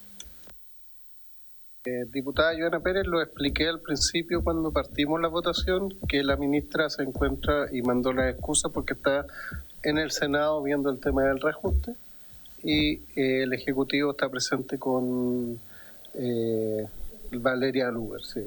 Y eso lo mencioné cuando partimos. Tiene la palabra diputada Joana Pérez. ser esa la tónica, no es en justificación que un ministro no pueda llegar para ver ciertas materias, es porque es solo para entender la lógica suya, presidente. Y para que lo aclare, o sea, en cualquier proyecto vamos a excusar a un ministro, solo para saber, porque usted explicó algo ayer por un WhatsApp y suspendió una sesión el día de ayer. Entonces, para entenderlo, todavía no lo logro entender, ya llevo 2 días. Gracias. Diputada Joana Pérez, el día de ayer lo que hice fue solidarizar con la gente de su zona. Sí, pues. Están incendios gente de la Octava y de la región de Ñuble, de la región de Biobío. Y efectivamente había una prioridad que era la emergencia. Lo transmití así y por lo que yo vi en los WhatsApp, la mayoría de los diputados y diputadas de esta comisión lo entendieron así. Yo no entiendo cuál es lo que está pasando, tampoco quiero entrar en ninguna polémica. Lo que sí dejo en claro es que para esta presidencia la prioridad es el proyecto de Contraloría. Y si no puede estar el Ejecutivo, yo no veo, o sea, si no puede estar la ministra, yo no tengo ningún problema en que esté Valeria acá para que avancemos en la prioridad que es de esta comisión, sacar el proyecto de Contraloría que faculta medidas sancionatorias y medidas de fiscalización. Entonces, ese es el criterio que estoy utilizando, las prioridades que nos pusimos como comisión, que llegamos a un acuerdo y que la idea mía es poder sacar antes de que termine el receso legislativo este proyecto de ley. Lo otro ya son urgencias que pone el gobierno y eso yo me tendré que atender a la Constitución y a las normas de acá, del reglamento. Diputada Pérez, tiene la palabra. Tiene la palabra. Solo para terminar, obviamente que soy de la región afectada y me interesa que el gobierno sea eficiente en el terreno, en la ayuda, en la oportuna entrega de los decretos, y eso lo vamos a ver aparte. ¿Ya? Si es que el gobierno actúa o no actúa con celeridad y va a poner los recursos de emergencia, y eso me corresponde a mí como diputada también de la región del Biobío, por cierto que voy a estar encima de eso. Lo que yo quería entender es la lógica que tiene el presidente para suspender, porque se lo pide un ministro, y es para saber nomás si vamos a suspender sesión en adelante, que me imagino que la otra semana, si no viene el ministro, no se verán los otros proyectos. Y para mí también es prioridad lo de la Contraloría, y lo concuerdo, y concuerdo con usted, si tiene urgencia, es para entender cuál va a ser su agenda, porque nos queda solo esta sesión y una semana más, ¿ya? Y probablemente yo tengo toda la voluntad de seguir, estar en febrero, enero, o sea, es febrero y marzo, pero todos sabemos que esto no depende de la Comisión de Gobierno, sino de una temática completa. Entonces era para entender. Nuestra prioridad entonces va a ser sacar adelante el proyecto de Contraloría, porque hasta el lunes el gobierno tenía otra urgencia que era total despacho del proyecto de reforma política. Entiendo que el gobierno pospuso esa reforma del sistema político, se pospone, y nuestra prioridad de comisión es sacar hoy día el proyecto de Contraloría. Es para tener claro los tiempos, las urgencias y quiénes tenemos al frente sentados, más allá de la emergencia, que por cierto, insisto, es otro tema, porque aquí nosotros no hemos suspendido las sesiones, el reajuste, o sea, las sesiones y nuestra obligación también continúa. Y quienes tenemos que estar en la zona tenemos los permisos para estar en la zona en la medida que podamos también, así que eso se separa. Y en esta comisión, por lo demás, solo está diputada de la región del Biobío. Eso era solo para aclarar, para que los espacios que son poco formales como un WhatsApp también puedan quedar claros los criterios de aquí en adelante la semana que nos queda para legislar. Gracias, presidente. Diputada Joana Pérez, vamos a seguir votando. Solo para aclarar también de parte formal, la urgencia del proyecto de sistema político fue retirada. Así que hoy día no tenemos urgencia. Sigamos, secretario, por favor, la votación. Es que la comisión vote el inciso noveno, nuevo propuesto por el Ejecutivo.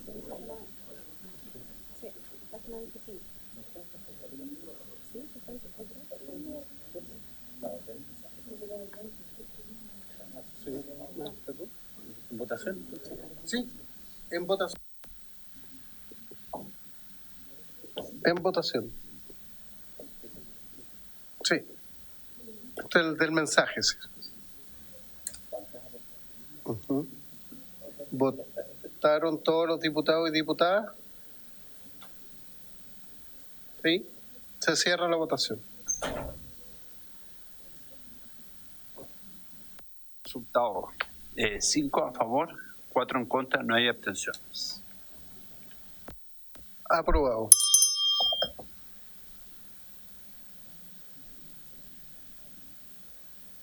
Señor secretario, Sí, continúa. En la página 25, abordar las modificaciones al artículo 137 de la ley, y en primer lugar el numeral 8 del artículo primero del proyecto del mensaje, que propone reemplazar en el inciso primero de ese artículo la expresión coma teniendo por la frase y aquellas que se determinen por el Contralor conforme al inciso final del artículo 134 de esta ley. Deberá tenerse, y después sigue en cuenta que la rapidez, discreción e imparcialidad deberán ser los factores principales que los investigadores observarán al sustanciar sumarios administrativos. Y en el mismo inciso, el Ejecutivo propone reemplazar las expresiones rapidez, discreción e imparcialidad, que están en negrilla y subrayada, por las expresiones confidencialidad, celeridad, imparcialidad y perspectiva de género.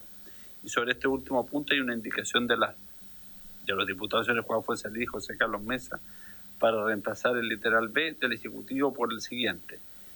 Reemplázanse las expresiones rapidez, discreción e imparcialidad por confidencialidad, celeridad e imparcialidad. Palabra al Ejecutivo.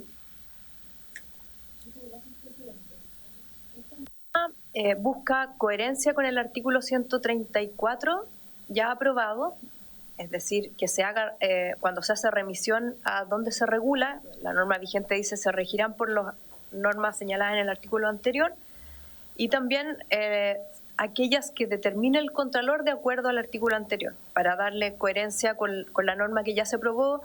Entiendo la lógica sería que se mantuviera la misma votación que anterior.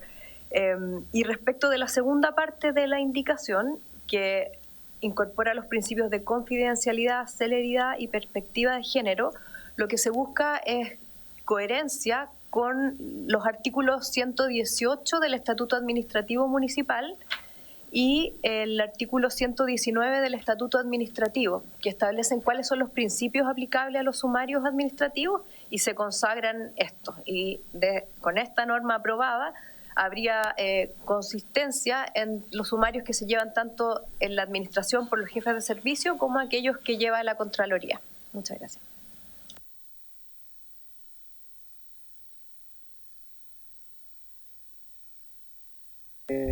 Ofrezco la palabra, diputados, diputadas. Si no, pasamos a la votación. Diputado Mesa, tiene la palabra. Gracias, presidente. La explicación que da el Ejecutivo de generar concordancia entre los principios establecidos en esta ley que se está modificando, ¿cierto? Y lo que sería aplicable a los procedimientos en materia municipal y en materia de estatuto administrativo. ¿En qué casos concretos o qué ejemplo nos podría dar de problemas que se hayan generado por la aplicación de estos principios por la disparidad de principios que hay en una y otra ley, para entender que sea necesario equipararlo?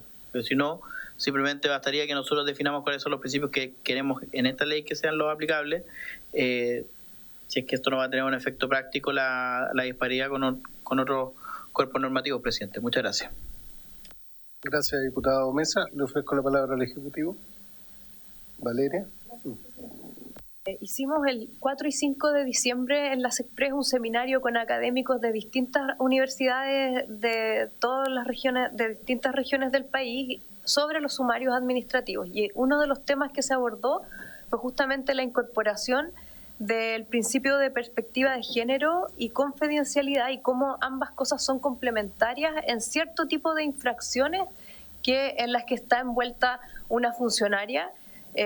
Y esto efectivamente tiene un correlato en la práctica, el que las personas que tramitan estos sumarios, ya sea como en calidad de fiscales o como actuarios en cualquier ministerio, servicio o municipio, implica evitar la doble victimización en ciertos casos de mujeres, y asimismo uno debiera entender que si el legislador aprobó estos criterios ya, y que esto ha sido, está teniendo una consecuencia de mejorar las condiciones de trato a las funcionarias y funcionarios también.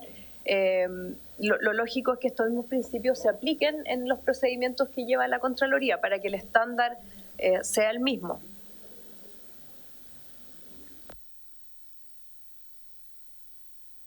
Señor secretario, sí, diputada Claudia Mix, tiene la palabra.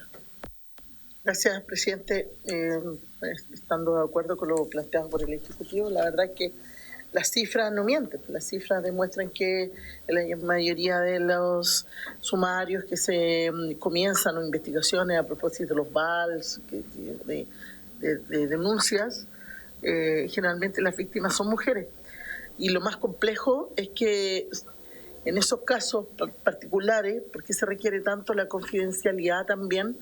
Porque lo pasan muy mal porque la mayoría de los casos de las denuncias donde se abren sumarios, lo hemos visto nosotros mucho en la Comisión de Mujeres y aquí hay género donde llegan funcionarias de todos los servicios públicos a contarnos que su jefe, que su compañero de trabajo, en general hay una disparidad y hay cierto ejercicio de un poder de jefatura por sobre estas personas y por tanto no se atreven a hacer las denuncias, por ejemplo, porque temen medidas, digamos, de represalia. Entonces yo creo que van de la mano definitivamente y no podemos borrar con el codo algo que está ahí, que está escrito en piedra, la cantidad de sumarios de acoso, de violencia. Dentro del ámbito del trabajo, en la mayoría de estos casos tiene que ver con denuncias hechas por mujeres donde sus jefaturas directas son quienes ejercen ese acoso y esa violencia. Entonces, no estamos inventando la rueda, solamente que estamos tratando de que cuidar la integridad de estas víctimas en el caso de lo que se está planteando acá, y que los sumarios y aquellos procedimientos de investigación dentro del servicio público puedan actuar con la celeridad que requieren, tal como está planteado ahí, pero también con la confidencialidad y con eso mismo la imparcialidad, porque el hecho de que sea un fiscal dentro de la misma institución quien lleva adelante la investigación, que además por la ley Karin los obligan a también a haber tenido preparación en temas de perspectiva de género, efectivamente resguarda las decisiones de ese fiscal y resguarda el procedimiento que se está investigando. Entonces, yo creo que está bien ampliarlo y así como lo plantea el gobierno. Gracias, diputada Claudia Mix. Tiene la palabra el diputado Mesa. Muchas gracias, presidente. Solo para dejar constancia de por lo menos la conclusión a la que llego yo después de este intercambio de ideas, porque se nos explica que es importante mantener la confidencialidad, principio que ambas indicaciones o que ambas modificaciones mantienen. Estamos completamente de acuerdo que se debe proteger la confidencialidad. Se nos explica que también es importante, para esta perspectiva de género, ¿cierto?, la celeridad, principio que también está en ambas modificaciones. Y finalmente también se nos explica recientemente por su intermedio de la diputada Mix que esto es para garantizar la imparcialidad, principio que también está. Creo yo que tanto la confidencialidad, la celeridad y la imparcialidad, la conclusión a la que llego de la explicación que nos acaban de dar, está perfecta, son los principios que tenemos que resguardar acá y están en ambas indicaciones establecidos. Entonces, a mí lo que me habría gustado, y reitero la pregunta, que sea una pregunta que debiésemos plantear a través de algún oficio, que se nos envíe la información necesaria, es cómo la ausencia o la presencia de un principio como el que hoy día está en discusión, si es que se incorpora o no, afecta la confidencialidad, la celeridad o la imparcialidad. Esa es la pregunta que yo no pregunté por una propuesta que pueden haber hecho expertos. Yo hice una pregunta muy específica que es sobre casos concretos. Y esos casos concretos, no pido por favor, nadie vaya a decir que estoy pidiendo nombres de personas, no. Que me diga, mire, esto ha sido importante para tantos casos en tantos organismos. o que alguien me pudiera decir, mire, ¿sabe qué? Por ejemplo, lo que pasó con el señor Monsalve hace 1 año y medio atrás, casi 2 años, si se hubiese aplicado la perspectiva de género en ese momento, el presidente no hubiese dado la conferencia de prensa que dio, no hubiese tratado a su jefa de prensa como la trató, etcétera. No sé, que me pudiesen dar ejemplos como ese para yo entender, porque hay materias en las que uno no se maneja tanto y no conoce tanto, y para poder legislar con responsabilidad me gusta tener la mayor cantidad de información posible, presidente. Muchas gracias. Gracias, diputado Mesa. Ofrezco la palabra al Ejecutivo. Quisiera solo agregar que la perspectiva de género tiene una especificidad, o sea, si bien es armónica y consistente con los principios de confidencialidad, celeridad e imparcialidad, tiene una especificidad y un peso específico que apunta justamente a la protección de las víctimas y de las personas que están involucradas en este tipo de procedimientos para determinar la responsabilidad por una falta a los deberes funcionarios. Por ejemplo, pensando cómo llevarlo a un caso concreto, cuando el fiscal, los actuarios tienen formación en enfoque de género, son más sensibles y conocen mejor qué tipo de medidas preventivas adoptar durante el sumario. Por ejemplo, si se dispone o no la suspensión de la persona investigada, porque esto genera una doble victimización, estar en contacto permanente con la persona que ha sido, por ejemplo, autor de acoso. Y esas son medidas que justamente son parte, que yo diría no está comprendido ninguno de los principios anteriormente señalados, pero que sí buscan una suerte de sensibilización y una orientación del procedimiento a la protección de la indemnidad definitiva de las víctimas y que no estén expuestas a una doble victimización producto del procedimiento. Muchas gracias. Gracias, Valeria. Sí, diputado Mesa, cortito, por favor. Sí, presidente, solo para preguntar por qué ese principio, por ejemplo, no podría proteger a un hombre. Y le doy un caso concreto, no voy a dar nombre específico ni ubicación geográfica, pero hace un par de años atrás, ya estando en el cargo, me tocó conocer un caso de acoso bastante serio y grave de un funcionario de Carabineros contra otros funcionarios de Carabineros. Eran hombres acosados por su jefe. Entonces, en ese caso, ¿correría la perspectiva de género o no? Porque si es así, es una perspectiva humana, para todos por igual. O implica que en este caso de hombres, por ejemplo, tendrían un trato distinto, ¿no? Yo insisto, soy una persona que no conoce mucho de estas materias y por las comisiones en las que he estado en el Congreso no me ha tocado conocer la profundidad y primera vez que me veo enfrentado a tener que legislar sobre este concepto. Entonces quiero entenderlo a cabalidad, presidente. Muchas gracias. Sí, diputado Mesa, le ofrezco la palabra al Ejecutivo. Valeria.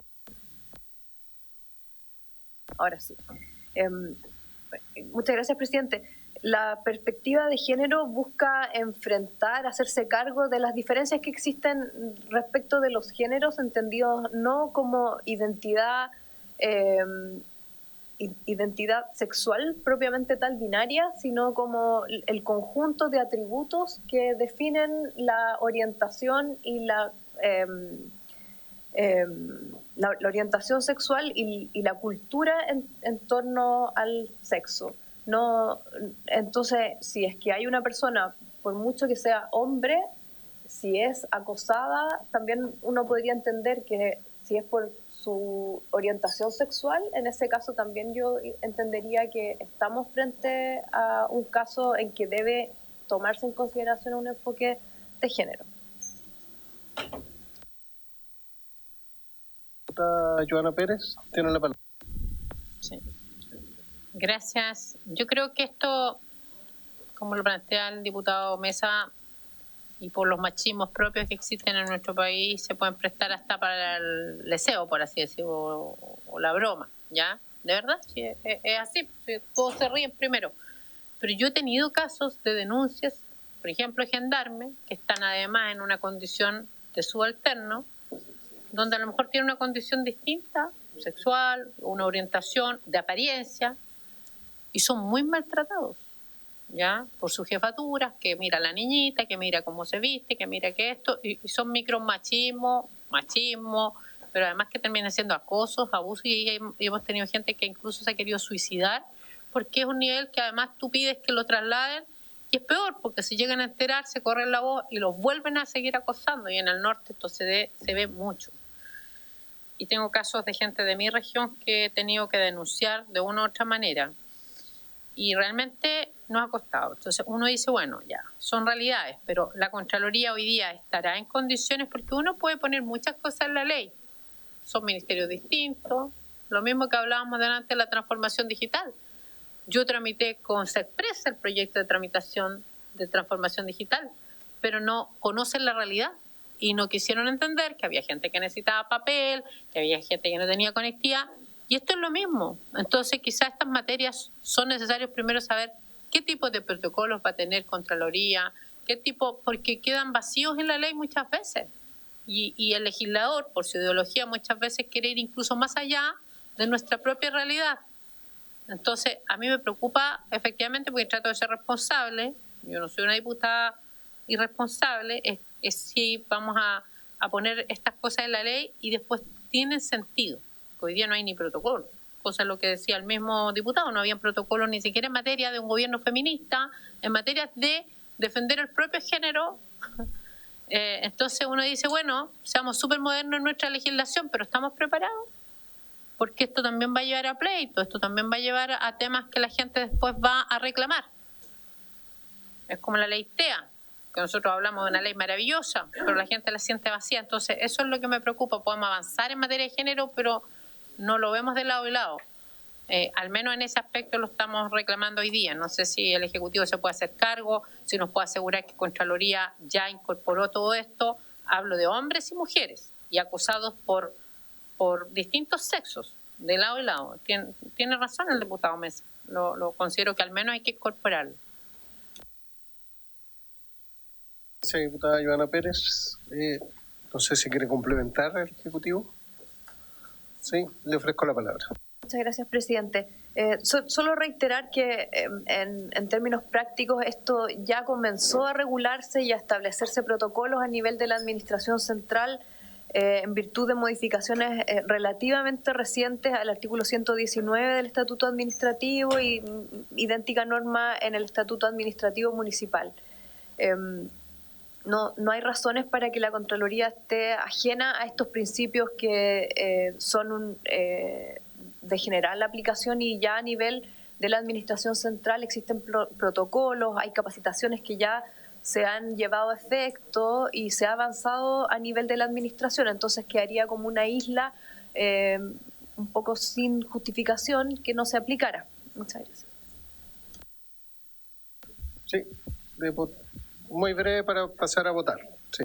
Esto no tiene que ver con Contraloría solamente. Yo me refiero a que Contraloría analiza distintos cuerpos legales, distintos sectores, distintas instituciones. Entonces, solo como un ejemplo, me gustaría pedirle otra vez suyo, presidente, si podemos, ya para la otra sesión, que nos pueda traer solamente el protocolo en estas materias de Gendarmería. Solo para tomar un ejemplo, si se puede pedir atrás del Ejecutivo para revisar, porque después Contraloría tiene que posiblemente tomar parte en algún tema de Gendarmería. Solo por dar un ejemplo. Estoy hablando de una institución donde yo al menos recibo muchas denuncias de acoso, de bullying, de personas que tienen una orientación distinta, que son hoy día también acosados. Solo para tener un ejemplo, porque no hablamos solo de Contraloría. Contraloría tiene que revisar situaciones efectivamente y meterse en un zoom en los protocolos que han implementado otros y sobre eso regular, sobre eso en el fondo fallar, por así decir, administrativamente. Gracias. Diputada Joana Pérez, y queda la tarea ahí para el Ejecutivo del ejemplo. Pasamos a la votación. Hay solicitud de votación separada de ambas letras, ¿no? Entonces, en votación la literal A, página 25. Los dos son mensajes, sí, los dos son mensajes. En votación la letra A.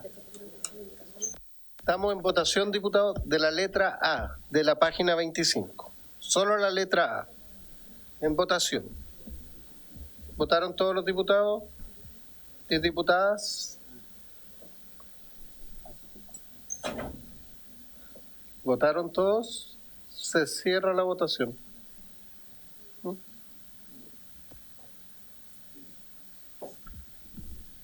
Secretario. La votación, 8 a favor, 1 en contra, 0 abstención. Aprobada. Y vamos a votar la letra B. Sí, reglamentariamente corresponde votar la indicación sustitutiva que es incompatible con el texto del mensaje. Perfecto. Entonces, en la letra B, pero... Si votamos un mensaje de la B, es que si votamos el mensaje podemos... se queda claro. automáticamente eliminada la otra. Sí, diputada Pérez, tiene la palabra. Yo estoy disponible a votar a favor, pero me gustaría tener al menos, porque falta un minuto, ya estamos en el tiempo, me gustaría que nos dijera si nos puede, al menos para ese artículo del tema de género, ¿cierto?, de la perspectiva de género, si pudiera traer esa respuesta. Yo, efectivamente, si ya estamos incorporando, pudiera votar a favor, pero en la medida de que esto está bajando, ¿ya? Y no que quede corto desde lo que decíamos el Ministerio de Interior, que es como el llamado a cumplir esto. Si esto está bajando a las distintas instituciones no es problema, si no quedan letra muerta. Gracias. ¿Sí? Ya estamos en la hora en todo caso. Sí. Mire, si el Ejecutivo está de acuerdo, sí, tiene la palabra Valeria. Gracias, presidente. Sí, me comprometo a traer a la siguiente sesión ejemplos de protocolos, porque efectivamente se ha ido avanzando a nivel de la Administración Central en esta materia con protocolos que incorporan esta perspectiva. Diputada Claudia Mix, cortito para terminar. Sí. Gracias, presidente. Solo cortito para recordar nomás.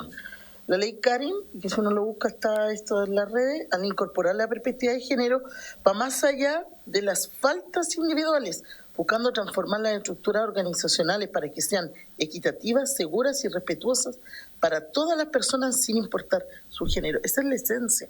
Yo creo que tiene coherencia con lo que estamos revisando, sobre todo una ley que además fue apoyada de forma transversal. Yo creo que es sacar la perspectiva de género como un principio en el fondo la fiscalización que tiene que tener la Contraloría, donde se están aplicando las leyes Karin, donde se está obligando a los jefes de servicio a hacer los cursos. Creo que quedaría media coja, quitando una característica y un principio que es fundamental hoy día para que avance. Eso es. Gracias, diputada Claudia Mix, por haberse cumplido el objeto de esta sesión. Esta se levanta.